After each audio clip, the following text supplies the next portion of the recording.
ఈరోజు ఉదయం మారేడుమిల్లి అటవీ ప్రాంతంలో టైగర్ జోన్‌కి దగ్గరలో అయితే ఎన్‌కౌంటర్ జరిగింది. ఆ ఎన్‌కౌంటర్‌లో 6గురు మృతి చెందారు. అందులో మావోయిస్టు దళనాయకుడిగా వ్యవహరిస్తున్న హిడ్మా కూడా ఉన్నారు. అయితే దీనికి సంబంధించిన వివరాలు తెలియజేసేందుకు డీజీ మహేష్ చంద్ర మనతో ఉన్నారు. మాట్లాడే ప్రయత్నం చేద్దాం.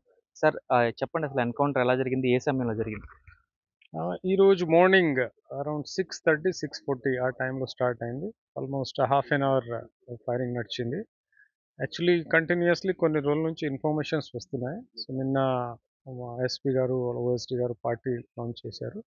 దెన్ ఈరోజు మార్నింగ్ ఎదురు కాల్పులు అయింది. దానిలో తర్వాత ఫైరింగ్ తర్వాత చూస్తే 6 మావోయిస్ట్ డెడ్ బాడీ దొరికింది. అంటే అందులో హిడ్మా ఉన్నాడనే సమాచారంతోటే ఫైర్ చేసారా? లేకపోతే పర్టిక్యులర్ ఇన్ఫర్మేషన్ అతని మీద ఉండే ఫైరింగ్ చేసారా? ఇన్ఫర్మేషన్ ఈజ్ ఏదో పెద్ద స్థాయి లీడర్స్ కూడా ఈ ఏరియాలో వచ్చారు. అండ్ ఆయన ఇక్కడే వచ్చి ఇక్కడ మూవ్‌మెంట్ స్టార్ట్ చేస్తున్నారు. సో, పర్టిక్యులర్‌లీ హిడ్మా ఉన్నారా అటువంటి లేదా. బట్ పెద్ద స్థాయి నాయకుడు ఉన్నారు. ఆయన కీలక నాయకుడు ఆ ఇన్ఫర్మేషన్ ఉంది. దాని మీద ఆపరేషన్ లాంచ్ చేయడం జరిగింది.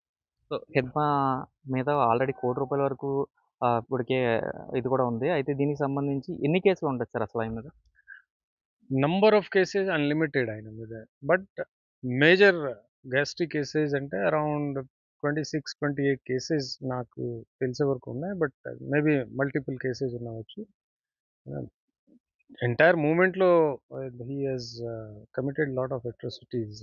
హి has killed lot of security forces. He has killed lot of innocent people. So, number of cases are there.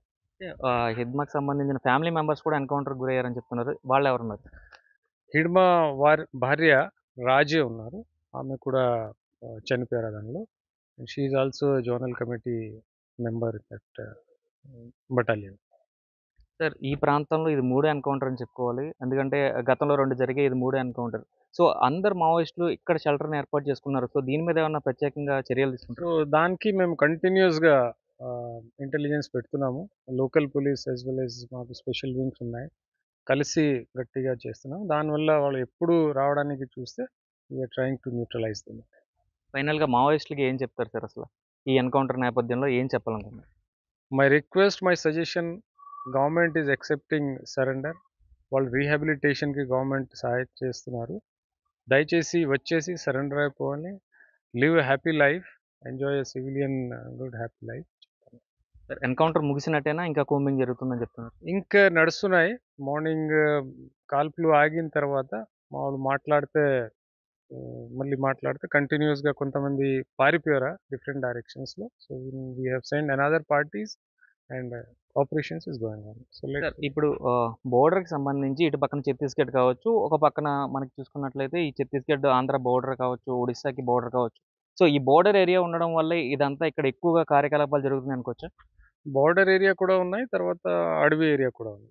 Forest is thick forest ఉన్నాయి. సో, పాపులేషన్ తక్కువ ఉన్నాయి. సో, వాళ్ళకు షెల్టర్ జోన్ ఈజీగా అనుకోని ఇక్కడ రావడానికి చూస్తారు.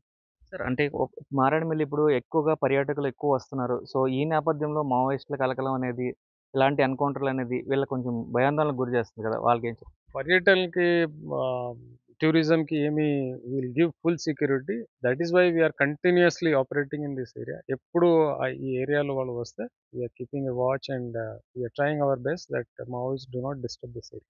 Thank you. ఇది చూసుకున్నట్లయితే ఏదైతే మావోయిస్టుల ఎన్‌కౌంటర్‌కి సంబంధించి ఖచ్చితమైన ఇన్ఫర్మేషన్ ఉంది. 15 రోజుల నుంచి కూడా అబ్జర్వ్ చేసి క్లియర్‌గా అయితే ఫైర్ చేశామంటూ కూడా చెప్తున్న పరిస్థితి కనిపిస్తుంది. ఈ నేపథ్యంలో మావోయిస్టులు పోలీసులకి లొంగిపోవాలంటూ కూడా ప్రభుత్వం వారికి పునరావాసకంగా అయితే కల్పిస్తుందంటూ కూడా చెప్తున్న పరిస్థితులు కనిపిస్తున్నాయి. ఏదేమైనప్పటికీ కూడా ఇలాంటి మావోయిస్టు కార్యకలాపాలను ఎట్టి పరిస్థితుల్లో ఉపేక్షించం. వీరిపై ఉక్కుపాదం మోపుతాం. అదేవిధంగా మారేడుమిల్లి పర్యాటక ప్రాంతంగా అభివృద్ధి చెందుతుంది కాబట్టి వచ్చే పర్యాటకులకి పూర్తి స్థాయి సెక్యూరిటీ అందిస్తామంటూ కూడా డీజీ మహేష్ చెప్తున్న పరిస్థితి కనిపిస్తుంది.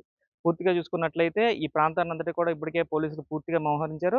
అయితే పోస్ట్ మార్టం మరికొద్ది సేపట్లోనే పోస్ట్ మార్టంకి సంబంధించి రంపచోడవరం ఏరియా హాస్పిటల్‌కైతే మృతదేహాలను తీసుకురానున్నట్లుగా ఆయన వెల్లడించారు. ఇది ఇక్కడ పరిస్థితి. కెమెరామెన్ రవితో శంకర్ బిగ్ టీవీ.